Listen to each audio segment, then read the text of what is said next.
بسم الله الرحمن الرحيم. سأل سائل بعذاب واقع، للكافرين ليس له دافع. من الله ذي المعارج تعرج الملائكة والروح إليه في يوم كان مقداره 50,000 سنة. فاصبر صبرا جميلا، إنهم يرونه بعيدا ونراه قريبا.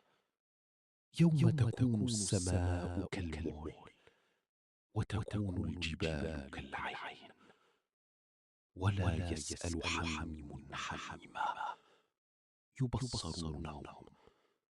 يود المجرم لو يفتدي من عذاب يومئذ ببنيه وصاحبته وأخيه وفصيلته التي تؤويه ومن في الأرض جميعا ثم ينجيه. كلا إنها لظى نزاعة للشوى تدعو من أدبر وتولى وجمع فأوعى.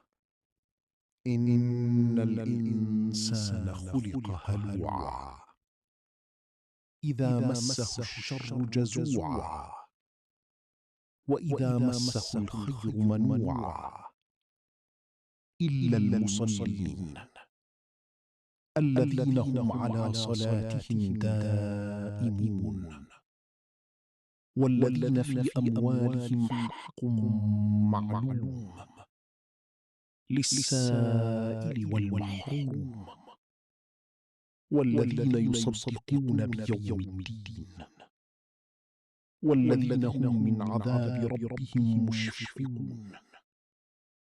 إن عذاب ربهم غير مأمون، والذين هم لفروجهم حافظون إلا على أزواجهم أو ما ملكت أيمانهم فإنهم غير ملومين.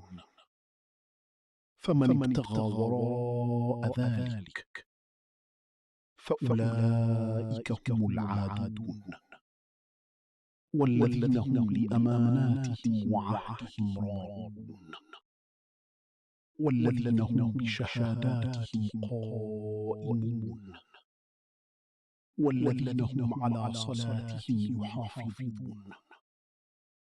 أولئك في جنات مكرمون.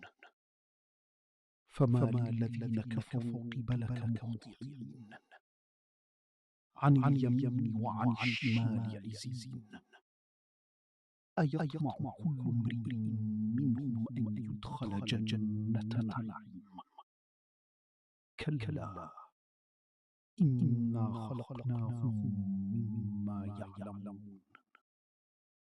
فلا أقسم برب المشارق والمغارب إنا لقادرون على أن نبدل خيرا منهم وما نحن بمسبوقين. فذرهم يخوضوا ويلعبوا حتى يلاقوا يومهم الذي يوعدون. يوم يخرجون من الأجداث سراعا كأنهم إلى نصب يوفضون. خاشعة أبصارهم ترهقهم ذلة. ذلك اليوم الذي كانوا يوعدون. صدق الله العظيم.